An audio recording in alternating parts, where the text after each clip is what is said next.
people. So welcome to my channel. This channel I have tons of tips and tricks for you following the ketogenic diet, low carb, high fat, and intermittent fasting. So be sure to hit that subscribe button. And if you are returning, welcome back. Okay guys, so let's talk about a beginner's guide. So there are many reasons as far as why you might want to get started on the ketogenic diet.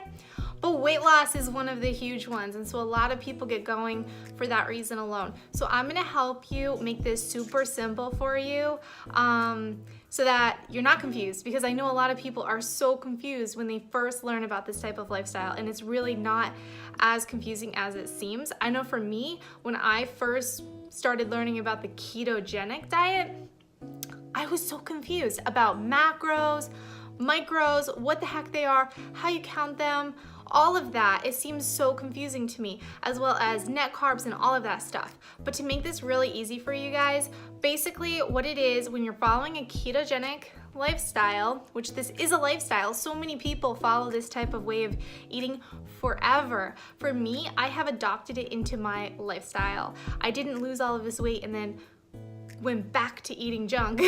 No, this became my life and I love it. I love how I feel when I eat ketogenic.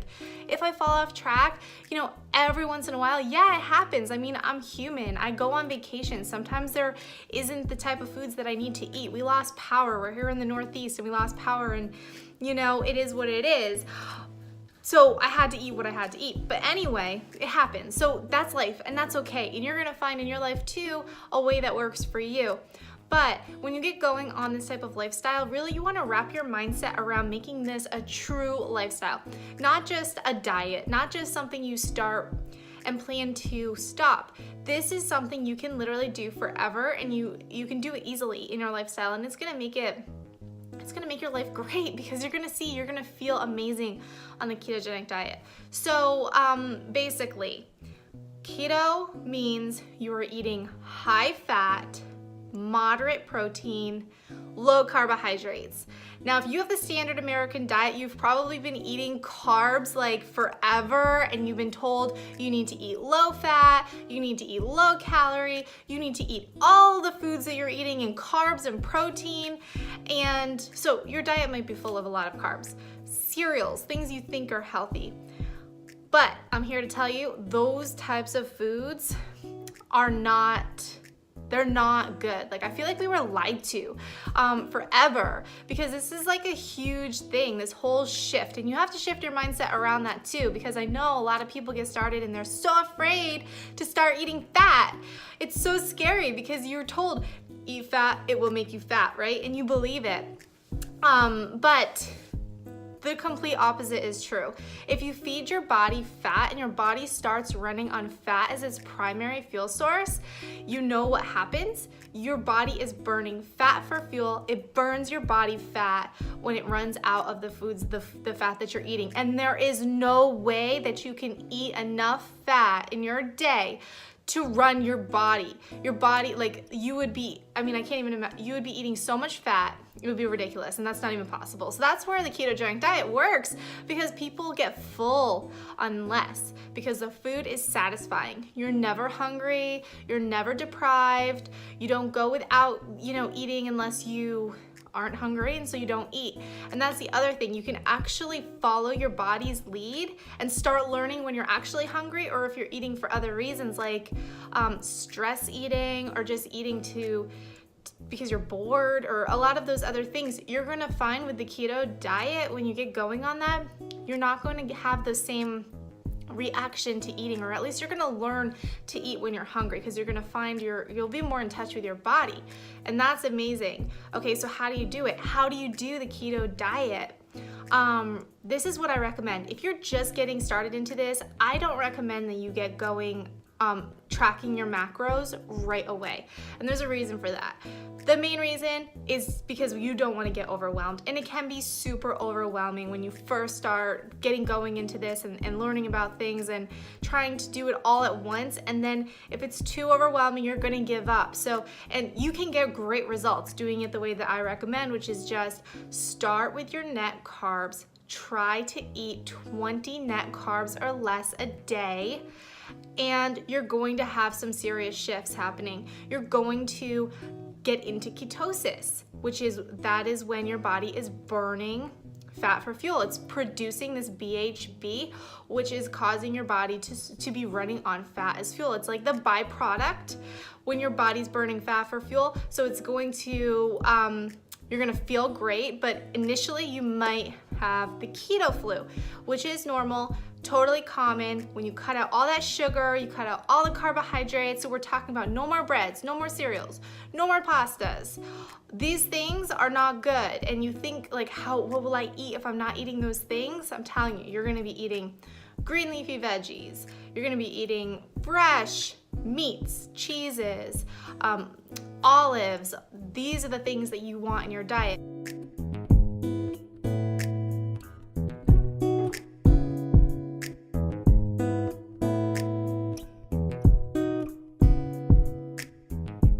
You want your diet rich in foods that are really good for you. And so you're not gonna be eating as much packaged foods, you're gonna be eating more real foods.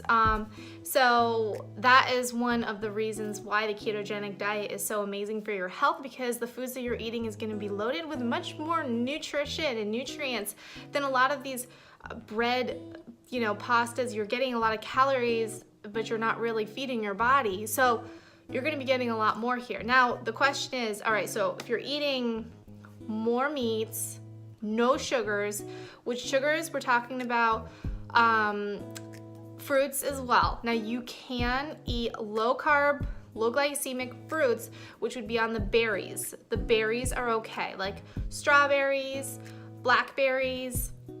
Those are okay, but you want to count them and make sure that you're staying within your daily net carb ratio. Now, once you get that initial loss, you start doing great and you're feeling good and you feel like you want to start balancing your macros, you totally can do that at any time. And so to balance your macros, I recommend you pick up an app. I really like the Carb Manager app. That's the one I use. Get that app, start entering in the foods that you're eating and find out what your macro balance is. It will show you a little pie chart. It will split them up and it will give you a percentage of fat, which these are the macros, because everyone wants to know, what the heck's a macro? Okay, fat, macro. Protein, macro. Carbs, macro. You need to be in a specific balance that's right for you for your macros. Now, this could be different for different people, but this standard ketogenic diet, typically, it's about 5% coming from carbs, 70%, 75% coming from fats, and the rest coming from protein. So it's a moderate amount of protein, a high amount of fats, and a low amount of carbs. So you're probably wondering if I'm eating all green leafy veggies, I'm not eating any carbs, where are these carbs coming from? Well, carbohydrates actually are included in the veggies too. So vegetable sources do have carbohydrates. Now what you want to count is the net carb. So a net carb, and I'm feeling like I'm sounding like I'm like giving a, I don't know, like I'm a professor or something. I'm not, I swear to God. There's no other way to explain this to you. But a net carb is basically when you take the total carbs you're eating and you subtract the fiber from that. And you're gonna get the net carb because your body doesn't digest that fiber, so it's not gonna increase the insulin. So you're not gonna have an insulin spike. Insulin is a fat storing hormone. That is what you want to avoid. The less insulin you have in your system, the better, because that means your blood sugar is stable, all of these things. Fruits spike your blood sugar, spike your insulin. That's where you want to just kind of stay away from those. You want to stick with those green leafy veggies. The veggies that are above ground, not below ground, is a pretty good, if you're trying to figure that out, that's pretty good way to think about it. Potatoes are underground. That is a really high starchy vegetable that is basically like eating a little packet of sugar. It's basically the same thing.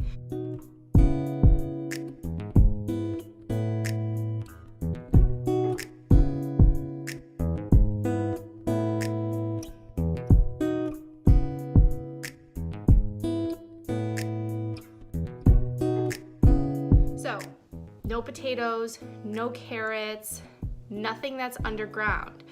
Cauliflower is good, broccoli is good, lettuce is great. You know, if you go out to a restaurant, you can substitute some of the foods they have there for something that's lower in carbohydrate.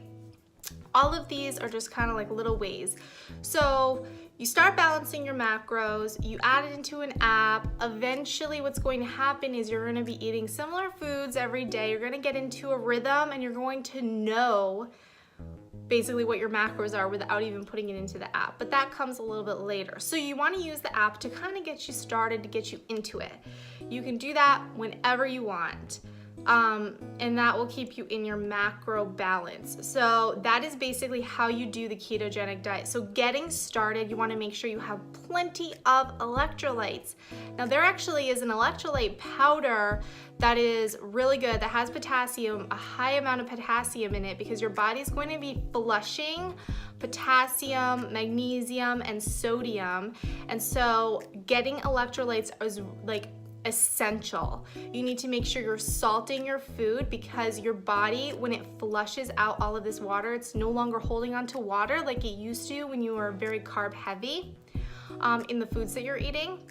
When your body's flushing out all of this water, you're going to be losing sodium with it, so you need to make sure you're salting your foods. So I will pop a link in the description for the electrolyte formula that I think is like really good when you're just getting started on the ketogenic diet. I actually just barely started adding this in because I just found it, and I think it's great, because before it was like trying to find different electrolytes in different areas, but the potassium is the big thing, and that's the hardest thing to get into your diet when you're doing the low carb diet. And so there's lots of potassium in this. So you need to make sure you're getting your electrolytes. I personally take extra magnesium at night before bed, just a pill. It's just, you just take magnesium. I do 250 milligrams. I do it before bed because sometimes when people get going on the ketogenic diet, they can notice that they're tired during the day, and that is typically a sign that magnesium, you have an issue with your magnesium. So taking it before bed is really good. It will help you sleep through the night, because that's the other thing. Some people find their sleep gets impacted. They wake up early, but that's okay too, because guess what?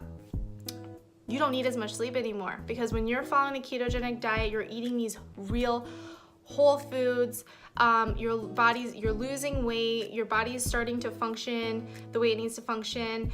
All of a sudden, you're going to be thriving off of less sleep just naturally. And so if you notice like you might be waking up earlier, go with it. Just get up and start your day. You know, if you're waking up at like 3 a.m. obviously, that will eventually level out, and you'll start sleeping like a good amount. But don't worry about it, don't stress about it too much. Take that magnesium before bed. It will help you sleep a little bit longer if you do have that issue. So that's what I would recommend you guys get started with. You're getting going on the ketogenic diet. You're making sure you're taking your electrolytes.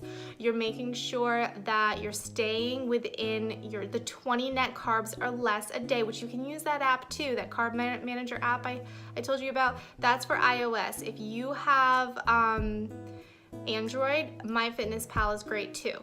Okay, so you're staying within your net carbs, learning how to do that for your day. Get everything out of your refrigerator that you can, or your cabinetry that is going to be a trigger food for you. So if you have like Girl Scout cookies lying around and you know you're obsessed with Girl Scout cookies, give them to the neighbor, give them to someone at work, get rid of them, get them out of the house. Like don't just like go on a binge of like all of the sugar in your house because you're starting and you don't want to waste. Don't do it, guys. Like, you can do this. Get rid of the stuff that you think is going to be a really big temptation for you. Another recommendation I have when you're just getting into the ketogenic diet is exogenous ketones. Exogenous ketones can help to get you into ketosis quickly so that it eliminates the keto flu effects. They won't be as intense. So like you might be getting headaches with the keto flu. You might be feeling really, really tired, run down, all of these things as your body is shifting metabolisms.